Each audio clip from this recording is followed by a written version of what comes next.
Hey there. You're diving deep with us, the NPCs. I'm Cypher. And I'm Castia. Today, we're stepping into the ring with a game that, while often overshadowed by its legendary successor, really laid the absolute groundwork for an entire genre. Yeah, a foundational piece. We're talking about the original Street Fighter, the 1987 arcade game. That's the one. Our resident data miner, Psyguy, he dug up a fantastic analysis document for us. It really dissects everything. From the concept, the messy development, The wild hardware experiments, the surprising gameplay innovations, how it landed back then, and its maybe kind of underestimated legacy. So our mission, let's unpack all of that. Let's really try and understand what made that first Street Fighter, despite its flaws, despite sometimes feeling like that half-forgotten link. Why it was such a genuinely pivotal moment in video game evolution. Absolutely. And before we jump fully in, just a quick heads up to the audience. If you hear any weird blips or glitches today, please forgive us. Yeah, sometimes the Matrix gets a little unstable. Happens. It does. Okay, so setting the scene. You have to picture the arcade landscape in 1987. Fighting games, not the huge genre they are now. Right. You had earlier stuff, one-on-one combat games like Karate Champ. Yi are Kung Fu. They introduced the basic idea, sure, but they were pretty simple, really basic affairs. And then Street Fighter lands, and it just feels like a significant leap, doesn't it? Oh, yeah. Even in its rough form, it brought in more complex mechanics, a wider variety of characters. Even if you only got to play as two guys at first. Still, it felt ambitious. It absolutely was. I mean, Capcom made a big decision developing this. The fighting genre wasn't like a guaranteed hit yet. No way. They invested in new hardware, this new IP. It was a real gamble. Speaking of hardware, that analysis site I found highlights something pretty wild, these huge pressure-sensitive pads. Yes. That was the director Nishiyama's idea of Taikon, this body sensation concept. The harder you hit or stepped on the pads, The stronger the attack in the game. Exactly. Takashi Nishiyama, alias Piston Takash, he was the driving force behind this. Envisioning this cabinet where your physical action, directly translated, sounds incredibly immersive on paper. On paper, yeah.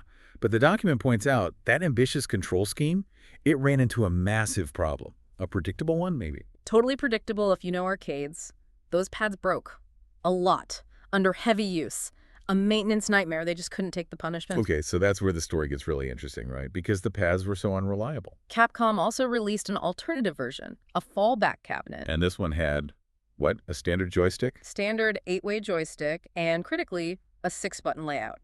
3 punches, 3 kicks. Light, medium, heavy. Wow. And this layout, the one that was basically Plan B because the fancy pads kept breaking. That became the standard. It defined not just Street Fighter, but pretty much the entire fighting game genre for decades. That's incredible. The analysis makes it super clear that moment of adaptation just born out of necessity. It essentially saved the game's playability, laid the foundation. It's a genuinely pivotal moment in gaming history, no exaggeration. And within that 6-button system came the other massive innovation. The command-based special moves, you know them, Hadouken, Shoryuken. Tatsumaki Senpukyaku. These weren't just hitting a button, they needed specific joystick movements plus the button press. Precision. And what's absolutely fascinating, the document says the inputs for these moves, Yeah. they weren't on the cabinet instructions, not at first. Nope. Players had to figure them out. Experimentation, trial and error, just messing around. Okay, so that fosters what the analysis calls a culture of discovery. Exactly. Players learned these secret moves. They shared them, word of mouth in the arcade.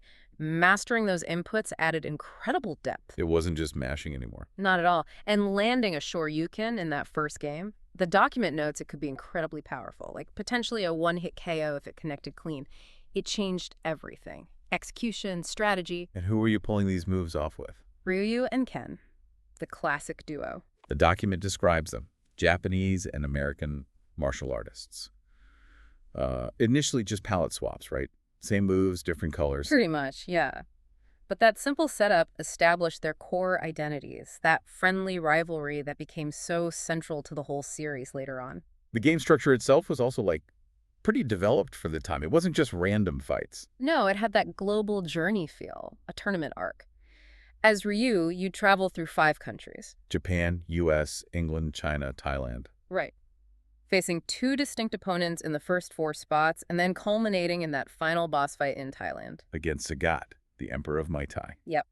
And the roster of opponents included other memorable characters too. Birdie, Joe, Mike. And the analysis points out how many of those non-playable guys would actually show up later as playable characters. Exactly. Shows their designs already had that lasting potential, even back then. Okay, let's dive into the tech side a bit. The game ran on custom Capcom arcade hardware. It did. The document lists components like a Motorola 68,000 CPU, that's the main brain, basically. And Zilog Z80 sound coprocessors, Yamaha and Oki chips for the music and digitized sounds. Right. It had a resolution of 384 by 224 pixels, which, was ambitious for 87. But retrospective reviews, looking back, often noted limitations. Yeah, definitely. Controls could feel stiff sometimes. The AI, sometimes seen as cheap, unfair. Reading your inputs, maybe? Probably, yeah. And the graphics and sound, while a step up from older games, were maybe described as less refined, a bit muddy or garbled compared to what came later, especially SFII. The animation wasn't always super smooth either, from what I recall seeing. No, it had its rough edges, but again, ambitious for the era. So how did it actually land with players and critics at the time, like back in 87, 88, 89? Contemporary reviews were actually pretty mixed, according to the analysis site guy shared. Okay, some positive, some not so much. Yeah, some magazines like CVG gave it positive write-ups. But the home computer ports, their quality varied massively, just huge differences. Because the home computer hardware was so different from the arcade board. Exactly. Some ports, like the one for the ZX Spectrum, apparently got really high praise.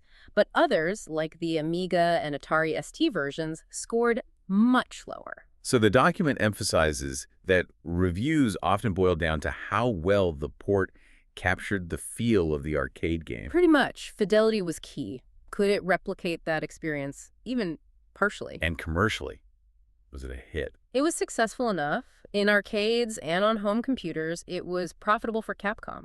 It proved the concept was viable, that there was a market for this kind of fighting game. Okay, so it did its job in that sense. But, and this is a big but, the document explicitly states the original Street Fighter was absolutely eclipsed by its successor, Street Fighter II. Right. SFII was the global phenomenon. Yeah. The game changer. Hundreds of thousands of cabinets sold for SFII. SF1 was commercially important because it proved the concept worked, it laid the groundwork.